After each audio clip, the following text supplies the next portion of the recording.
गंवार सास। ममता ने अपने बेटे को पढ़ा लिखाकर बड़ा आदमी बनाया। अब वो शहर में अपने परिवार के साथ रहता है। एक दिन ममता का बेटा रोहन अपनी पत्नी आलिया से कहता है, अरे आलिया, सुनो, माँ अब से गांव में नहीं रहेगी। वो हमारे साथ यहीं रहेंगे शहर में। उनका कमरा आज नौकर से बोलकर अच्छे से साफ करवा देना। ओह, आज तो मेरी किटी पार्टी है, फिर मुझे जिम और फिर शॉपिंग। ठीक है, कल करवा दूंगी। अ, अच्छा, लेकिन माँ के सामने ये कपड़े नहीं चलेंगे। हाँ, तुम्हें साड़ी या सूट पहनना होगा। अरे बिल्कुल भी नहीं।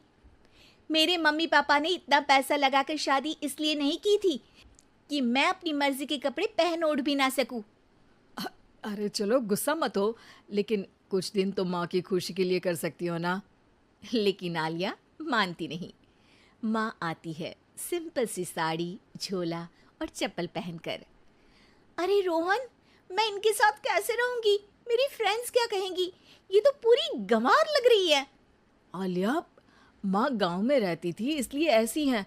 तुम आज ही माँ के साथ जाकर उनकी पसंद की शॉपिंग करवा देना। इनके साथ घर के अंदर रहना मुश्किल है, बाहर तो मैं कभी भी ना जाऊं। रोहन को आलिया पर गुस्सा आ जाता है। माँ, ओ माँ। हाँ बेटा। वो माँ को ले जाने के लिए उनका हाथ पकड़ता है कि अरे माँ, तेरे हाथ अभी तक इतने कड़े हैं, तूने इसका कोई इलाज नहीं किया? अरे बेटा, इसका कोई इलाज नहीं।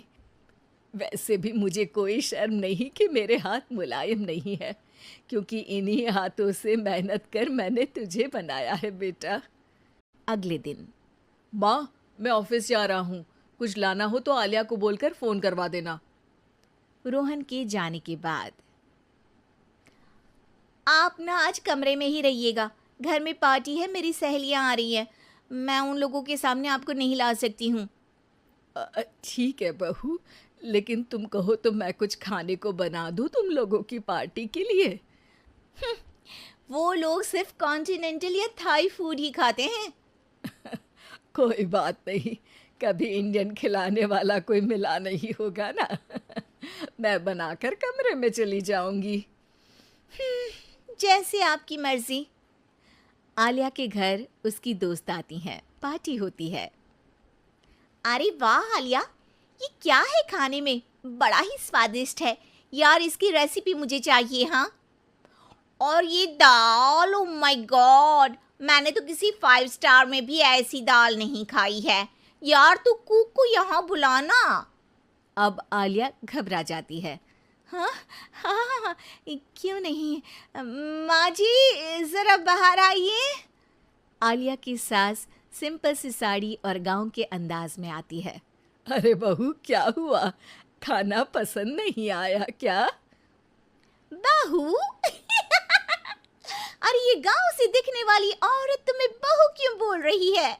कौन है ये? वो हमारी नई नौकरानी है।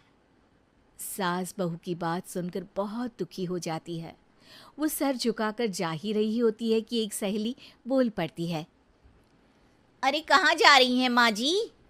वो उठकर उनके पैर छूती है। जीती रहो बेटा। क्या है ना, आपकी शक्ल बिल्कुल मेरी माँ जैसी है। पता है आलिया, मैं शहर पढ़ने आई और फिर शहरी हो गई, लेकिन मेरे माँ पापा तो आज भी गांव में रहते हैं, बिल्कुल इनके जैसे ही हैं। आप यहाँ बैठिए ना आंटी, आप सच में बड़ी खूबसूरत है और आपके हाथ का खाना तो लाजवाब है। काश ये मेरी सास होती। सभी सहेलियां सास को घेर कर बैठ जाती हैं और उनसे खाने की रेसिपी पूछ रही होती है कि तभी घर की बेल बजती है और रोहन आता है। अरे क्या बात है, आज आप लोग हमारे घर में? और ये लोग तो मुझे आलिया से ज्यादा माँ की सहेलियाँ लग रही हैं। क्या ये आपकी माँ है?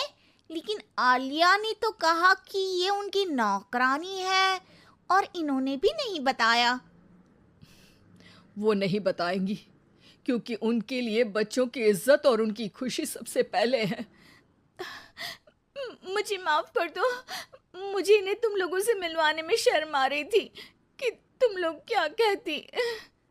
अरे अब तो हमें शर्म आ रही है कि तुम हम लोगों की सहेली हो। हाँ, जो माँ जैसी सास को नौकरानी बोले वो हमारी सहेली नहीं हो सकती। ये बोलकर सभी वहां से जाने लगती है कि सास बोलती है, आलिया की तरफ से मैं तुम लोगों से माफ़ी मांगती हूँ। उसने जो कहा उसके लिए मैं उसे माफ़ करती हूँ। अब तुम लोग भी उसे माफ़ कर दो, क्योंकि अगर तुम लोगों ने उससे दोस्ती तोड़ी तो फिर मेरे हाथ का खाना कैसे खाओगी? नहीं नहीं आंटी, जरूर आएंगे, लेकिन अब आलिया की नहीं बल्कि आपकी सहेली बनकर।